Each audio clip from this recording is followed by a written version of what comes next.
السلام علیکم every one, سما اسٹوریز کے ساتھ میں ہوں میرب ذیشان۔ ہم بچپن سے سنتے آ رہے ہیں کہ قیامت ایک وقت میں آئے گی اور یہ دنیا ختم ہو جائے گی۔ جب شعور آیا تو احساس ہوا کہ کافی باتیں درست ہیں جو ہم بچپن سے سنتے آ رہے تھے۔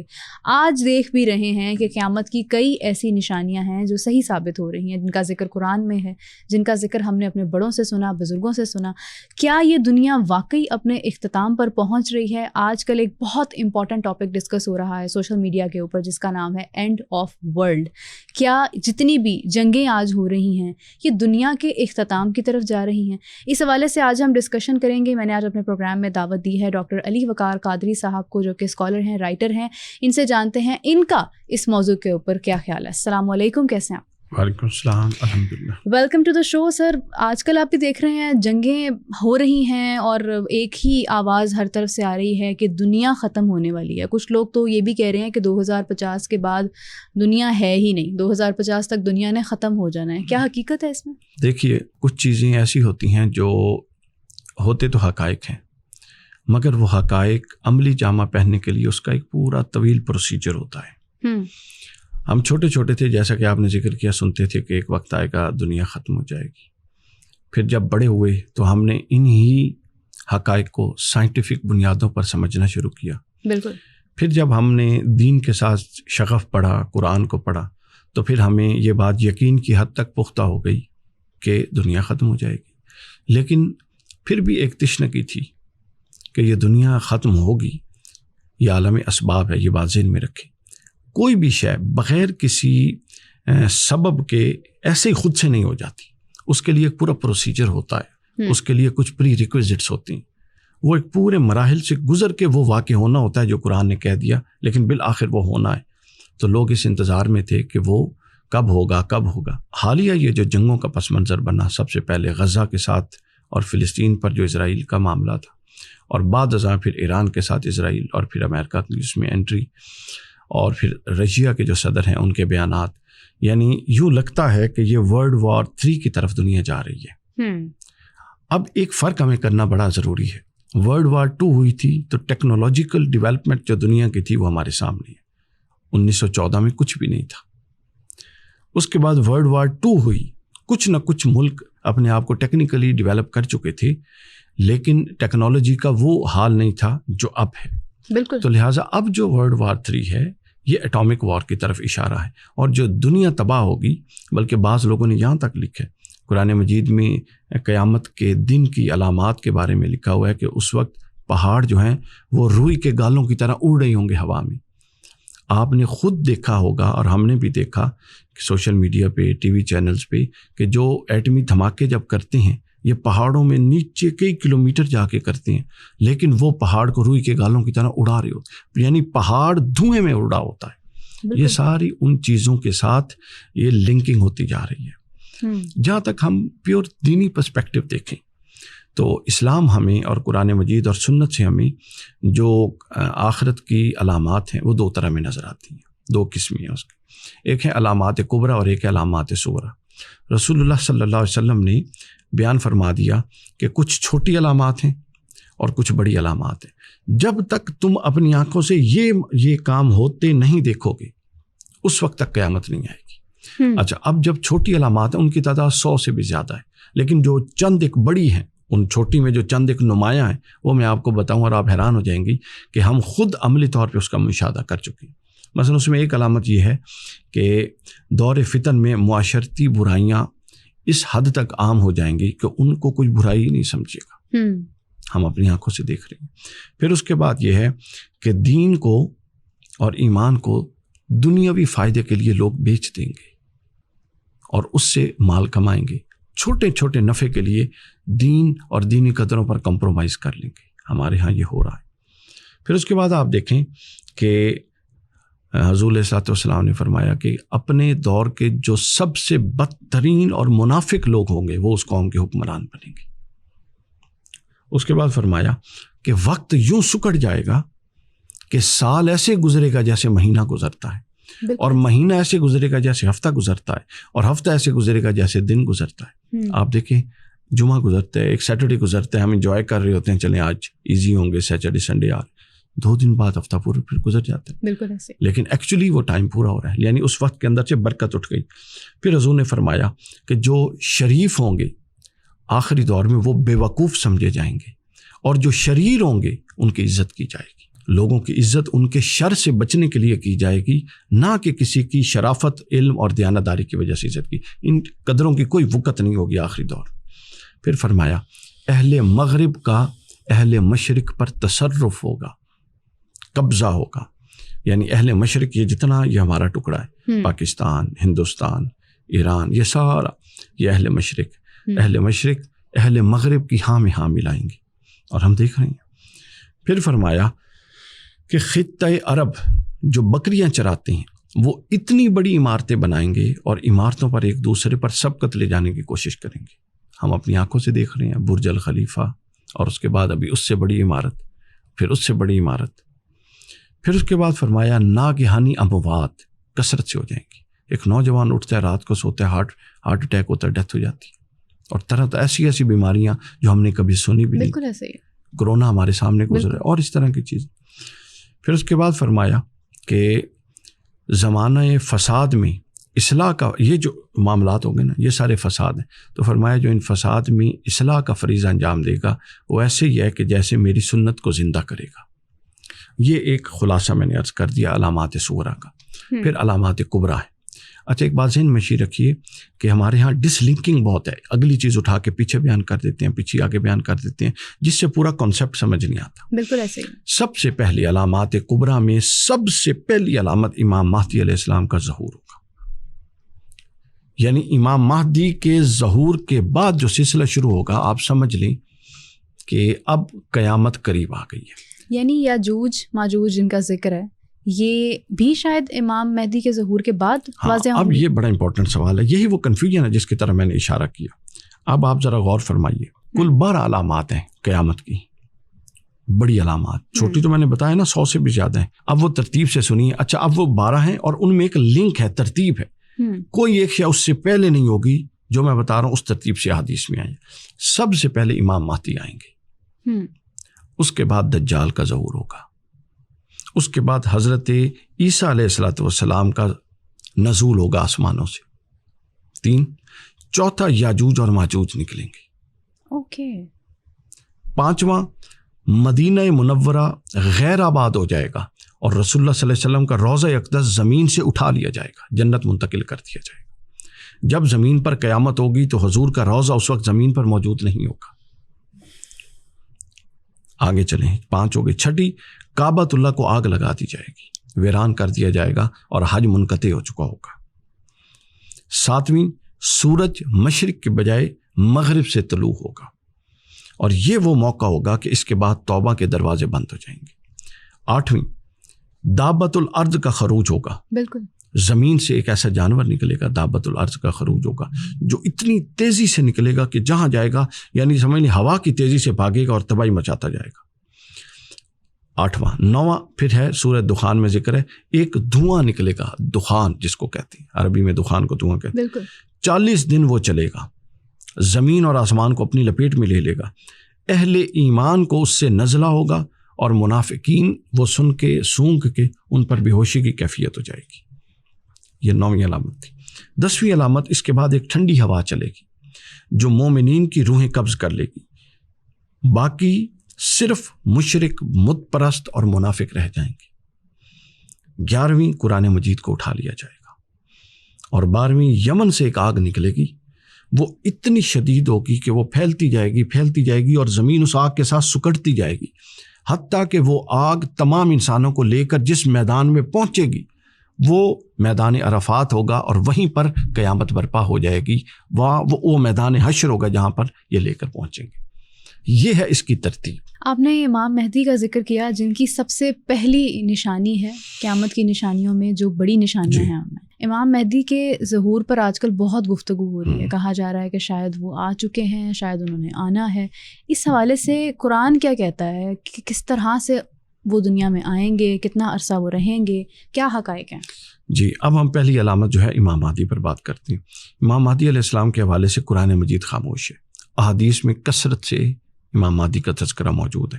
رسول اللہ صلی اللہ علیہ وسلم نے فرمایا، مسند احمد کی حدیث، حضور نے فرمایا کہ دنیا اس وقت تک ختم نہیں ہوگی جب تک میری اہل بیت میں سے ایک شخص جو میرا ہم نام ہوگا، میرا نام بھی محمد صلی اللہ علیہ وسلم، اس کا نام بھی محمد ہوگا اور اس کا لقب مہدی ہوگا، جب تک وہ زمین پر نہیں آ جاتا اور عرب میں نہیں اٹھتا اور اس کو حکمران نہیں بنا دیا جاتا اور وہ دین اور دنیا کو، زمین کو عدل اور انصاف سے نہیں بھر دیتا، اس وقت تک قیامت نہیں ہوگی۔ حتیٰ کہ ایک دفعہ آپ تشریف فرماتے، ترمذی کی حدیث پاک، تو یہی قیامت اور دجال اور امام مہدی کے تذکرے کے ذکر چھڑ گیا، تو حضور نے فرمایا اگر بالفرض اللہ کو منظور ہو کہ آج قیامت لانی ہے تو اللہ ظہر سے عصر کے دورانیے کو اتنا بڑھا دے گا کہ مہدی آئے اور وہ عدل قائم کرے، اور پھر مغرب ہوگی اور پھر قیامت برپا ہوگی۔ یعنی امام مہدی کے آنے کے بغیر قیامت کے برپا ہونے کا کوئی تصور نہیں۔ پھر ایک اور حدیث پاک میں ہے کہ قیامت قائم نہیں ہوگی جب تک زمین ظلم اور سرکشی سے بھر نہ جائے، پھر ایک شخص آئے گا جو زمین کو عدل سے بھر دے گا۔ اب یہاں ایک بڑا انٹرسٹنگ کویسچن ہے جس کی طرف آپ نے اشارہ کیا کہ امام مہدی کب آئیں گے، کیا امام مہدی آ چکے ہیں؟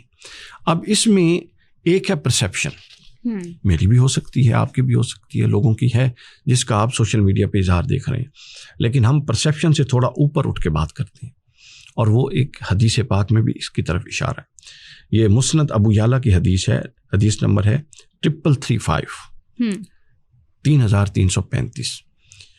اس میں حضرت ابو ہریرہ رضی اللہ تعالیٰ عنہ بیان کرتے ہیں، کسی نے پوچھا کہ رسول اللہ نے اپنے جس بیٹے کے آنے کی بشارت دی کہ اس کے بغیر قیامت برپا نہیں ہوگی، وہ کتنے سال حکومت کرے گا؟ تو انہوں نے کہا وہ 5 و 2، یعنی وہ 7 سال حکومت کرے گا۔ پھر پوچھا گیا وہ آئے گا کب، وہ آئے گا کب، کو اشارہ ہے؟ تو حدیث پاک میں اس کا اشارہ ہے کہ وہ آئیں گے 2000 سال، 1000ویں سال کے بعد 2 صدیاں گزر چکی ہوں گی تو امام مہدی آئیں گے۔ اب اس کو انڈرسٹینڈ کیجیے، اس وقت 1446 میں ہم بیٹھے ہیں، یعنی 1000 سال گزر گیا ہجرت کے بعد اور 400 سال اوپر گزر گئے۔ حدیث پاک میں ہے کہ 1000 کے بعد 2 صدیاں گزریں گی تو دوسری صدی کے اختتام پر مہدی آ جائے گا۔ لہٰذا حدیث کی روشنی میں اب امام مہدی کے آنے کے اگلے 600 سال کوئی چانس نہیں ہے۔ اب 1400 ہے نا، پھر جب 2000 ہجری ہوگا اور پھر اوپر 2 صدیاں گزریں گی، یعنی 2200 ہجری کے آخر میں امام مہدی آ سکتے ہیں۔ پھر اگر اس دورانیے میں نہیں آتے پھر 1000 سال گزرے گا اور اس پر 2 صدیاں اضافہ ہوں گی، پھر اس 2 صدیوں یعنی 3200 آخر پہ 3222 کے اندر امام مہدی آ سکتے ہیں۔ پھر اگر نہیں آتے تو پھر 1000 سال گزرے گا اور اس پر 2 صدیوں کا اضافہ ہوگا۔ یعنی پہلا چانس کیا تھا؟ 1000 سال اور 2 صدیاں، وہ گزر گئی، گویا اب 2 صدیاں اوپر ہو گئی، اب 1400 اب نہیں آئیں گے۔ پھر اب یہ پورا ہوگا جب سیزن، ابھی 600 سال پورے گزریں گے اور 600 سال گزر کے 2000 ہجری ہوگا اور اوپر پھر 200 سال گزریں گے، 2200 ہجری ہوگا، اس کے اختتام پر امام مہدی آ سکتے ہیں۔ پھر اگر اس وقت نہیں آتے پھر 1000 سال پورا گزرے گا، پھر 3200 سال ہوں گے، اس کے آخر پہ آ سکتے ہیں۔ تو گویا اس سے ایک کنسیپچول کلیئرٹی جو ہمیں حدیث سے ملتی ہے کہ امام مہدی آئیں گے، 1000ویں سال پر 2 صدیوں کا اضافہ ہوگا اور دوسری صدی کا اختتام ہوگا یا تیسری صدی کا آغاز ہوگا، اس دوران امام مہدی علیہ السلام ظہور ہوگا۔ اچھا ڈاکٹر صاحب، آپ نے امام مہدی کی جس طرح بات کی، اسے فوری طور پر ذہن میں ایک اور چیز آتی ہے کہ قرآن مجید میں یا احادیث کی روشنی میں ورلڈ وار 3 کا تذکرہ تو ہے، کیا یہ ورلڈ وار 3 امام مہدی کے ظہور سے پہلے ہوگی یا ان کے ظہور کے دوران ہوگی؟ دیکھیے بڑا امپورٹنٹ کویسچن ہے۔ اس کے لیے آپ کو ورلڈ وار 1 جو تھی اور ورلڈ وار 2 جو تھی، اگر آپ ان کو مطالعہ کریں تو آپ کو سمجھ آ جائے گا۔ اس کے لیے جو آپ تاریخ ہم بیان کرتے ہیں نا، اس کی بنیادیں کم از کم اس کے 50 سال پہلے پڑ چکی تھی۔ معاملات چلتے چلتے چلتے جس ڈیٹ کو ہم ورلڈ وار 1 یا ورلڈ وار 2 کی ڈیٹ بتاتے ہیں نا، 1914 یا 1939، یہ وہ تھی جب سب نے اناؤنس کر کے ایک بیٹل شروع کر دیا تھا، اس کی بنیادیں پڑتی رہی ہیں۔ تو جو احادیث میں الملحمۃ الکبریٰ کا ذکر ہے، ورلڈ وار 3 جس کو کہتے ہیں، ویسے حدیث پاک میں ہے، رسول اللہ صلی اللہ علیہ وسلم نے فرمایا کہ تم اس وقت تک قیامت تم پر نہیں آئے گی جب تک تم 5 جنگ عظیم نہ لڑ لو، یہ حدیث ہے۔ پھر آپ نے فرمایا 2 اس میں سے، یعنی فرمایا انسانیت جب تک 5 عظیم جنگوں میں نہ پڑ جائے قیامت نہیں آئے گی۔ پھر فرمایا 2 تم سے پہلے ہو چکی ہیں، رومن کی اور وہ بخت نصر اور جو پہلے ہو چکی، اور 3 تم میں ہوں گی، 2 ہم نے دیکھ لی، ٹھیک ہے۔ اب اس پر اپنی اپنی رائے ہے، انٹرپریٹیشن ہے۔ مثلا دیکھیں اس میں اسلام کی کتنی ایک انوالومنٹ تھی. کچھ لوگ کہتے ہیں نہیں، جو رسول اللہ نے فرمایا تھا وہ ورلڈ وار 1 یا ورلڈ وار 2 کے ساتھ تعلق نہیں ہے، لیکن ہم مان بھی لیتے ہیں 2 ہو چکی. تو ابھی ایک بڑی جنگ ہونی ہے جس کو الملحمۃ الکبریٰ کہتے ہیں، ورلڈ وار 3. تو جیسے میں نے بتایا کہ یہ جو بیک ڈور ڈپلومیسی ہوتی ہے نا، یہ ان جنگوں کا باعث بنتی ہے. تو یہ ابھی اس وقت ہو رہے ہیں، یہ پری ریکویزٹس ہیں، یہ وہ بنیادیں ہیں جو الٹیمیٹلی ورلڈ وار 3 پر جا کے منتج ہوں گی. انہوں نے ورلڈ وار 3 کی بنیاد رکھنی ہے. دنیا تقسیم ہو رہی ہے، آپ دیکھیں دنیا پھر سے تقسیم ہو رہی ہے. آپ نے سعودی عرب کا اس سے پہلے ایسا سٹینڈ نہیں دیکھا ہوگا. ایران کے ساتھ ان کی ایک مخاصمت تھی، لیکن وہ جو تھے سلمان بن عبدالعزیز، انہوں نے بہت زبردست سٹینڈ لیا ایران، اور بطور مسلمان ایران ملک کی سپورٹ کی. اس کے بعد آپ نے پاکستان کا دیکھا کہ پاکستان نے بے شک اپنے جو معاشی مفادات کے لیے وہ IMF اور USA کے ساتھ معاملات خراب نہیں کیے، لیکن بڑی کلیئرٹی کے ساتھ وہ ایران کے ساتھ کھڑا رہا. آپ چین کو دیکھیں، چین نے کیا کہا؟ چین نے کہا کہ USA کے بغیر بھی دنیا آگے بڑھ سکتی ہے. آپ رشیا کو دیکھیں، انہوں نے کیا کہا. تو آپ اگر براڈر اسپیکٹرم میں دیکھیں تو یہ ایک نئی تقسیم ہو رہی ہے دنیا کے اندر کہ کس نے کس بلاک میں جانا. یہ نئے بلاک بن رہی ہیں. انہی میں سے بلاک ڈیسائسو ہوں گے کہ کون سا بلاک آگے جا کے کئی سالوں کی ڈیولپمنٹ اور کئی دہائیوں اور صدیوں کی ڈیولپمنٹ کے بعد الٹیمیٹلی امام مہدی کے ساتھ ملے گا اور کون دجال کے ساتھ ملے گا. یہاں میں آپ کو ایک اشارہ بتاؤں، حدیث پاک کے اندر واضح ہے. حضور علیہ الصلوۃ والسلام نے فرمایا کہ جو دجال ہوگا اس کا جو پہلا لشکر ہوگا وہ اصفہان کے یہود ہوں گے جو دجال کی پہلی صفوں میں ہوں گے. اور فرمایا وہ موٹے رنگ کی چادروں کو یوں اوڑے ہوئے ہوں گے جس طرح ہم سردیوں میں بعض اوقات نہیں اوڑھتے اور یوں بند کر لیتی ہیں اور تھوڑا سا منہ نظر آ رہا ہوتا ہے، پہچان نہیں ہوتی. فرمایا وہ اپنے چہروں کو یوں چھپائے ہوئے ہوں گے تاکہ ان کو کوئی پہچانے نہ. وہ 70,000 ہوں گے اور وہ یہود ہوں گے اور وہ اصفہان سے نکلیں گے اور وہ دجال کے پیچھے ہوں گے. اور فرمایا امام مہدی اپنے لشکر کے ساتھ مقام لد پر جا کر اس دجال کو اور ان یہودیوں کو قتل کریں گے. اور اگلا سوال آپ کا یہ بنتا ہے نیچرلی کہ وہ لد کہاں پر ہے؟ وہ اس وقت فلسطین اور غزہ کے درمیان موجود ہے. ڈاکٹر صاحب علامات کیا ہوں گی؟ کون لوگ امام مہدی کے لشکر میں ہوں گے اور کون لوگ دجال کے لشکر میں ہوں گے؟ دیکھیں اس کے حوالے سے بڑی وضاحت موجود ہے. دجال کے لشکر میں یہود ہوں گے، ان کا تعلق اصفہان سے ہوگا، 70,000 ان کی تعداد ہوگی. اور دجال کے لشکر میں شروع میں جتنی صفیں ہوں گی وہ ساری یہود کی ہوں گی. اور جو امام مہدی کا لشکر ہوگا وہ خراسان سے نکلے گا، اور خراسان اس وقت ایران کا صوبہ ہے. لیکن جب رسول اللہ نے یہ فرمایا تھا صلی اللہ علیہ وسلم، اس وقت خراسان یہ اتنا اس کا نہیں تھا. اس وقت خراسان کا محل وقوع موجودہ ایران، موجودہ افغانستان، یہ پورا علاقہ خراسان کا تھا. آپ نے فرمایا یہاں سے لوگ نکلیں گے اور سیاہ جھنڈے ان کے پاس ہوں گے، وہ اللہ کا لشکر ہوں گے. جو ان سے لڑے گا وہ شکست کھاتا جائے گا. وہ چلتے جائیں گے چلتے جائیں گے چلتے جائیں گے حتیٰ کہ وہ القدس یعنی مسجد اقصی بیت المقدس فلسطین میں پہنچ کر القدس پر اپنا جھنڈا یوں زمین کے اندر گاڑ دیں گے اور وہاں پھر جنگ ہوگی اور وہ ان کو قتل کر دیں گے. اچھا اب ایک اور بات اس میں ذہن میں رکھیے، یہ جنگ ایک محاذ پر نہیں ہوگی. یہ آج کل جو معاملات ہو رہے ہیں نا اس کے ساتھ اس کا بڑا گہرا ریلیونس ہے. یہ جنگ ایک محاذ پر نہیں ہوگی. امام ابو نعیم نے کتاب الفتن میں بیان کیا ہے یہ جنگ 4 محاذوں پر ہوگی. ایک محاذ پر امام مہدی خود ہیڈ کر رہے ہوں گے اور 4 محاذوں پر باقی اور لوگ کر رہے ہوں گے. اس میں سے جس محاذ پر امام مہدی ہوں گے وہ محاذ شام میں ہوگا اور اس مقام کا نام ہوگا ار. دوسرا مقام ہوگا لد جس کا فلسطین کے اندر ہوگا دوسرا مارکا. تیسرا مقام ہوگا عراق اور چوتھا مقام ہوگا ہندوستان. اب میں آپ کو اس کا خلاصہ بتاتا ہوں، ہم اپنی کلوزنگ سے پہلے سمجھ لیں.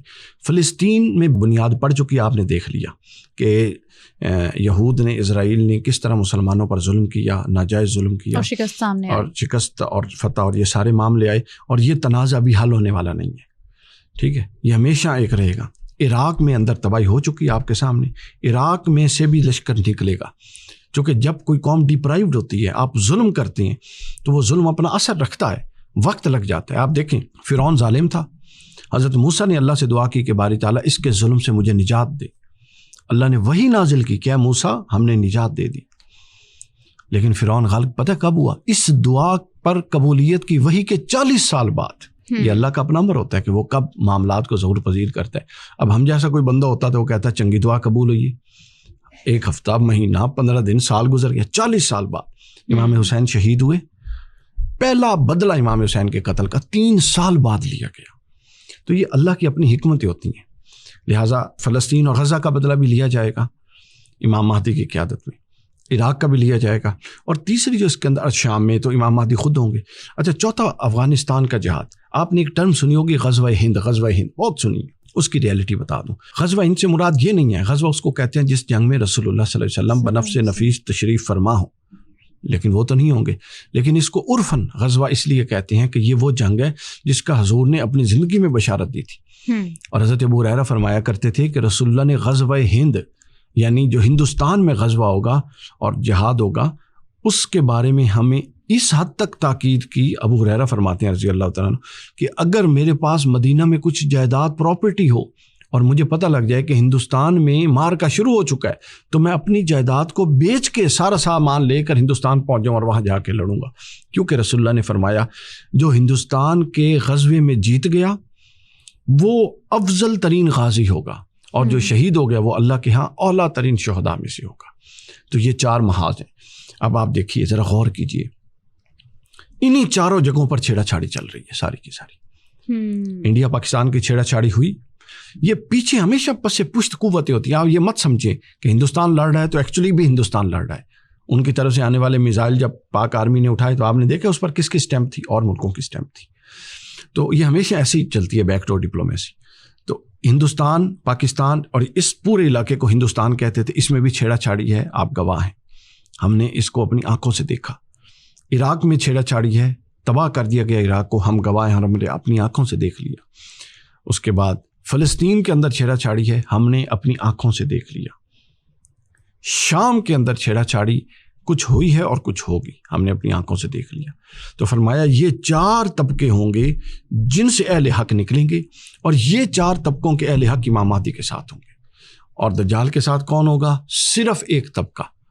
فرمایا وہ یہود ہوں گے، وہ اصفہان سے ہوں گے، وہ امام مہدی کے ساتھ جنگ کریں گے. بالآخر امام مہدی اور حضرت عیسیٰ مل کر دجال کو قتل کریں گے. تو ہم نے دجال کا کافی سارا ذکر کیا، اس کا لشکر کیا ہوگا. تو اس کی طاقتیں اور اس کی علامات اور اس کی بہت ساری نشانی ہیں. یہ انشاءاللہ ہم آگے کسی وقت اس پر تفصیل سے بات کریں. بالکل صحیح، بہت شکریہ آپ کا. جیسا انہوں نے بتایا کہ احادیث اور قرآن کی روشنی میں آپ کو ہر سوال کا جواب ملتا ہے اگر آپ مطالعہ کریں. تو مزید ڈسکشن کریں گے اسی موضوع کے اوپر. یہ جنگیں کس جنگ کی طرف جا رہی ہیں، یہ نشانیاں کیا وہی نشانیاں ہیں جو قیامت کی نشانیاں ہیں، ان کے اوپر ہم بات چیت کا سلسلہ جاری رکھیں گے. ابھی کے لیے آپ سے اجازت چاہتی ہوں، اپنا بہت سارا خیال رکھیے گا. اللہ حافظ.